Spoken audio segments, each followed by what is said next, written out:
Merhaba arkadaşlar, kanalıma hoş geldiniz. Bugün sizlerle bu uzun yastık modelini yapacağız. Daha önce çizgili modelin yuvarlak pomponlu yastığını paylaşmıştım. Bugün de bu uzun versiyonunu yapacağız. Bu yastığı yaparken daha önce kullanmış olduğum %100 akrilik ipi kullandım. İpim %100 akrilik 4 medium. Normalde 5 mm ile yapılıyormuş. Ben 6,5 mm tığ kullandım. İpimin ağırlığı ve metresi 742 metrede 453 gram ip varmış. Bu ağırlık ölçüleriyle belki yani ipin kalınlığını daha rahat bulabilirsiniz. Ben yurt dışında yaşıyorum. Yabancı marka ip kullandım. Türkiye'de buna benzer ipler kullanan arkadaşlar varsa aynı kalınlıkta yorum kısmına yazarsa diğer arkadaşlarımıza yardımcı olmuş olursunuz. Yorumlarınızı bekliyorum. Bu modeli yaparken sadece bu yastığa yaklaşık olarak 200 gram'a yakın ip gitti. Daha önce ben bunun sade halini yapmıştım. Çizgisiz olmayan halini yapmıştım. İçine elyaf doldurarak yapmıştım. Görüntü olarak başta güzel görünüyor ama bir zaman sonra şekli bozuluyordu. Ben içine hazır yastık kullandım. Yastık kullanacağım şekli daha iyi oldu ve bozulmadı. Eğer bu modeli yapacaksanız içine elyaf doldurarak değil, hazır yastık ekleyerek yaparsanız görünümü daha hoş duracaktır. Daha önce yaptığım yuvarlak yastığın parçası gibi yaptım kenarları. Başlangıç kısmı da aynı. Sonra bu çizgileri devamında devam ettirdim. Eğer siz isterseniz bu yuvarlak kısmı çizgili yapıp bu kısmı düz de yapabilirsiniz. Yani modeli değiştirebilirsiniz. Bu kısmı farklı renk yapıp bu kısmı farklı renk yapabilirsiniz. Bu kısmı iki renk de yapabilirsiniz. Bu kısımlara isterseniz püskül de ekleyebilirsiniz. İki tarafa da püskül ya da pompon ekleyince bu şeker görünümünde olacaktır. O şekilde de yapabilirsiniz. Modeli istediğiniz gibi değiştirebilirsiniz. Ben bu şekilde hazır yastık kullandım. Bu yastığın ölçülerine göre yaptım. Modelin yapılışını geçmeden önce kanalıma hala abone değilseniz ücretsiz abone olabilirsiniz. Sayfamızın daha çok kişiye erişebilmesi için beğen ve yorumlarınızı bekliyorum arkadaşlar. Şimdi yapılışına geçebiliriz. Şimdi modelimize sihirli halka ile başlıyoruz. Sihirli halkamı orta parmağımdan önden arkaya doğru sarıyorum. Birleşim noktasından tutuyorum. Tığımı ipin altından beri alıyorum. Ve ipi diğer tarafa geçirerek bakın böyle ters çeviriyorum bir sefer. Sonra bir zincir atarak halkamı oluşturuyorum. Şimdi bu halkanın içine toplam 12 adet trabzan yapıyoruz. İlk trabzanımı zincir çekerek başlıyorum. Bu çektiğim 3 zincir benim ilk trabzanım sayılıyor. Tığıma doluyorum ve toplamda 12 adet trabzan yapıyorum.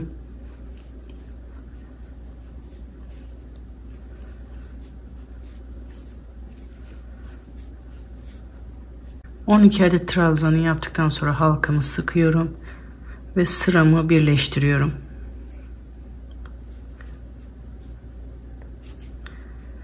Şimdi bunlar bizim çizgilerimizin başlangıcı oluyor. Şimdi bunları kabartmalı olarak yapacağız.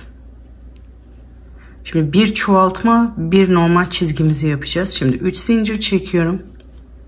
Şimdi bu 3 zincir bunun tepesine yapmış sayıyorum. Şimdi bir tane de trabzanın arkasından beri trabzan yapıyorum. Şimdi diğer trabzana geçiyorum. Arttırma da bu şekilde olacak köşelerde. Bir tane trabzanın üzerine yapacağız. Bir tane trabzanın arkasından beri yapacağız. Arttırmamız o şekilde olacak. Şimdi ikinci trabzana başlıyorum. Bir tane tepesini yapıyorum. Bir tane arkasından yapıyorum. Bakın ikinci çizgimiz de oluştu. Şimdi üçüncüye geçiyorum. Hepsini aynı şekilde yapacağız. Bir tane tepesine batıyoruz. Bir tane trabzanın arkasından beri yapıyoruz. Bir tane trabzanın tepesine. Bir tane trabzanın arkasından beri yapıyoruz. Bu şekilde bütün trabzanlarımızı bir tane tepesine, bir tane de bu şekilde trabzanın arkasından beri yapıyoruz. Toplamda 24 adet trabzanımız oluyor. Bu şekilde sıra sonuna kadar yapalım. Sonuncunun da tepesine battım ve sonuncu trabzanın da arkasından beri yapıyorum. Bir trabzan yapıyorum ve sıramı birleştiriyorum. 3 zincir çekiyorum. Şimdi bu 3 zincir bu trabzan tepesine yapılmış oluyor. Şimdi bu çizgilerin orada arttırma yapacağız dedik. Şimdi trabzanın tepesine bir tane ve trabzanın arkasından bir tane yapıyoruz. Şimdi bu trabzanın tepesine, aradaki trabzanın tepesine bir trabzan. Bakın uzun, yani bu arkada çizgi yaptığımız trabzanın tepesine bir sefer batıyoruz. Bu trabzanın arkasından bir trabzan yapıyoruz. Çizgiler hep aynı yerde olacak. Arttırmalar hep aynı yerde olacak. Bu aradaki trabzanın tepesine batıyoruz. Sadece tepesine. Bu çizgi yapacağımız yere sadece arkasından yapıyoruz. Bu çizginin üzerine bir trabzan. Bu trabzanın arkasından bir trabzan yapıyoruz. Aradaki trabzan tepesine normal bir trabzan. Bakın çizginin üzerinde bir trabzan. Ve çizginin arkasından bir trabzan yapıyoruz. Yani şimdi aralarda 2 tane normal trabzan olmuş oldu. Bu şekilde sıra sonuna kadar yapalım. Sonuncu trabzanı da çizginin, yani trabzanın arkasından yapıyoruz. Ve sıramı birleştiriyorum. Bu ek yerini kaydırmayalım ki bu çizgilerin arkasında saklansın. 3 zincir çekerek yeni sıraya başlıyorum. Şimdi bunun tepesine bu zincir olmuş oluyor. Yani ilk trabzan. İkinci trabzanın üzerine tekrar bir trabzan. Şimdi tekrar çizginin oraya geldim. Bu trabzanın tepesine bir trabzan. Bu çizgi olacak trabzanın arkasından bir trabzan. Bunu hiç kaydırmıyoruz. Hep aynı yerde oluyor çizgiler. Şimdi arada 2 tane normal trabzan var. Normal trabzanların üstüne normal trabzan. Çizgi olacak yerin üzerine bir trabzan. Ve çizgi olacak trabzanın arkasından bir trabzan yapıyoruz. Aradaki normal trabzanlara normal trabzan. Çizginin üzerine bir normal trabzan, bir tane arkasından yapıyoruz. Bu şekilde sıra sonuna kadar yapıyoruz. Sıra sonuna kadar geldim. Bu çizgi olacak trabzanın arkasından bir trabzan yapıyorum. Ve sıramı birleştiriyorum. 3 zincir çekiyorum. Şimdi bu ilk trabzanımız sayılıyor bunun tepesinde. Şimdi arada 3 tane trabzan olmuş oldu. 3 tane normal trabzan. Dördüncüyü de bu trabzanın tepesine yapıyoruz. Ve tekrar çoğaltma olarak bu trabzanın arkasından beri yapıyorum. Bu şekilde 2 adet yaptım. Tam bu kenarına gelecek şekilde bu çizgiye kadar, dikiş olan yere kadar, yani kenardan buraya dönüş olan kısma kadar 2 adet parça yaptım. Birisinde hala ipimi kesmedim çünkü devamını getireceğim diye. Bu şekilde 2 adet hazırlıyoruz. Şimdi artık modeli yuvarlak yapmıyoruz. Artık kenar dönüp bu kenar kısmını yapacağız. Kenar kısmı geçebilmem için normal birleştirdiğim gibi birleştirmiyorum. Tığımı arkadan batırıyorum. Başlangıçtaki trabzanın ilmeğimi oradan geçiriyorum. Bu şekilde kenara başlamış olacağız. 3 zincir çekiyorum her zamanki gibi. Bu benim ilk trabzanım sayılıyor. Diğer kenara dönüş yapabilmemiz için normalde bu trabzanların ikisine batıyorduk. Ama şimdi ikisine batmıyoruz. Sadece arkasındaki tele batarak yapıyoruz. Ve artık hiç çoğaltma yapmayacağız. Bakın bu arkadaki trabzanların arkasına batarak ön kısmına batmıyorum. Bu sadece ilk sırada böyle olacak. Diğer sıralarda normal trabzanın başına batar gibi batacağız. İkisine birden batmıyoruz. Sadece arkadaki teline batarak trabzan yapıyorum. Şimdi yuvarlak yaparken buradan çoğaltma yapıyorduk. Bir tane tepesine batıyorduk. Bir tane arkasından yapıyorduk. Şimdi ben çoğaltma yapmayacağım. Burada sadece bir işlem yapmam gerekiyor. Eğer siz kenarları düz yapmayı düşünüyorsanız sadece bu arka teline batın bu şekilde. Normal sıraya devam edin.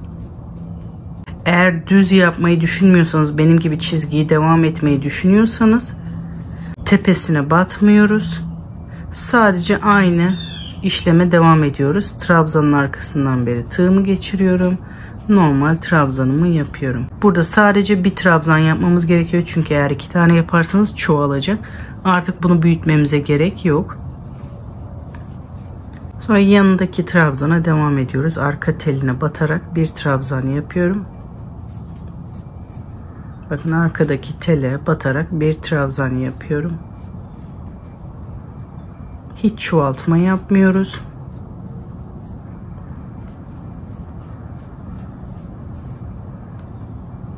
Az önce dediğim gibi tekrar o çizgi yerine denk geldim. Eğer düz yapmaya devam ediyorsanız arkadaki teline bir tane yapıp sıradakilere devam edin. Eğer benim gibi çizgi yapmayı düşünüyorsanız tepesine batmadan sadece trabzanın arkasına batarak trabzanımızı yapıyoruz. Bu şekilde sıra sonuna kadar yapalım arkadaşlar. Şimdi sıra sonuna kadar geldim. Son çizgimi de yapıyorum. Trabzanın arkasına batarak trabzanımı yapıyorum. Ve ilk yaptığım tepesine batarak sıramı birleştiriyorum. Şimdi diğer sırada tek teline batarak yapmıştık. Şimdi bu sırada normal trabzan yapar gibi yapacağız. 3 zincir çekiyorum. Bu benim ilk trabzanım sayılıyor. Yani bunun tepesine batmış oluyorum. Ve sıradaki trabzanların tepesine batarak birer tane trabzan yapıyorum.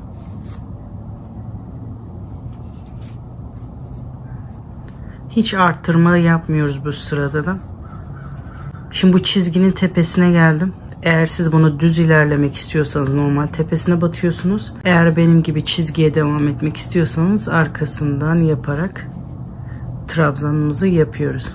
Normalde bir tepesine bir arkasını yapıyorduk çoğaltma yaparken, ama şimdi çoğaltma yapmıyoruz. Artık düz bir şekilde boru şeklinde ilerleyecek. Sıradaki trabzan tepesine batıyoruz. Normal bir trabzan yapıyoruz.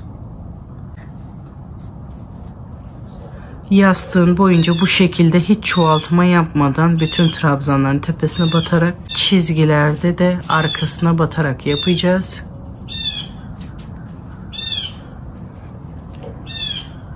Bu şekilde şurası tam böyle kenarı benim. Şu anda belli olmuyor ama bu şekilde kenarı.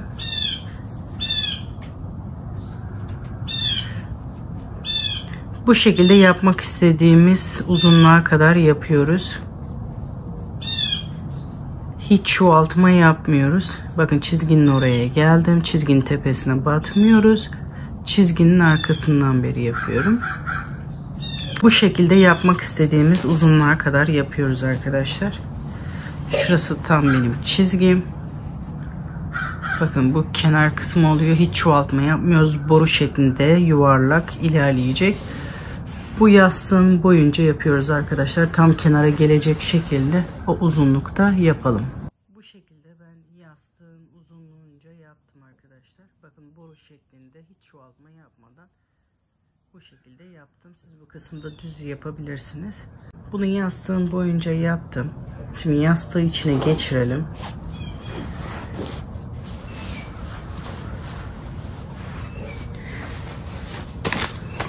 Şimdi birleştirme aşamasına geçeceğiz. Yastığı geçirdikten sonra yapıyoruz. Bu komple yıkanacak. Şu anda burası esnek duruyor. Yastığı geçirirken esnedi. Ama motifi birleştirince bu toparlanacak. Şimdi diğer parçamı da alıyorum. Aynı normal yuvarlak yastıkta yaptığımız gibi birleştirme aşaması o şekilde olacak. Diğer motifimi de aldım. Şimdi bir tel buradan, bir tel oradan ilmeğimi alıyorum, içinden geçiriyorum. Bir tel oradan alıyorum, bir tel diğer taraftan alıyorum. İlmeğimi içinden geçiriyorum ve birleştiriyorum. Bakın bir tel buradan, yakında göstereyim. Bir tel buradan, bir tel buradan. İlmeğimi alıyorum. İlmeğimin içinden geçiriyorum. İz sürme tekniği yaparak motifimizi birleştiriyoruz. Bir tel buradan, bir tel buradan. İlmeğimin içinden geçiriyorum.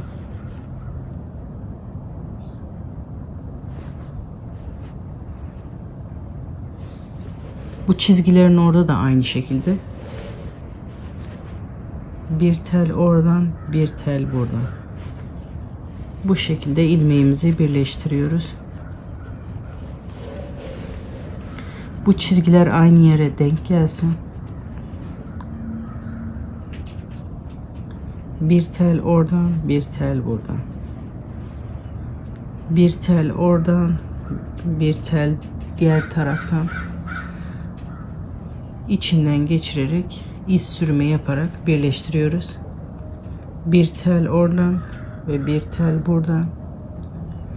İpi bu tellerin arasından geçiriyoruz. Sonra bu ilmeğimizi içinden geçiriyoruz. Motifimizi bu şekilde birleştiriyoruz.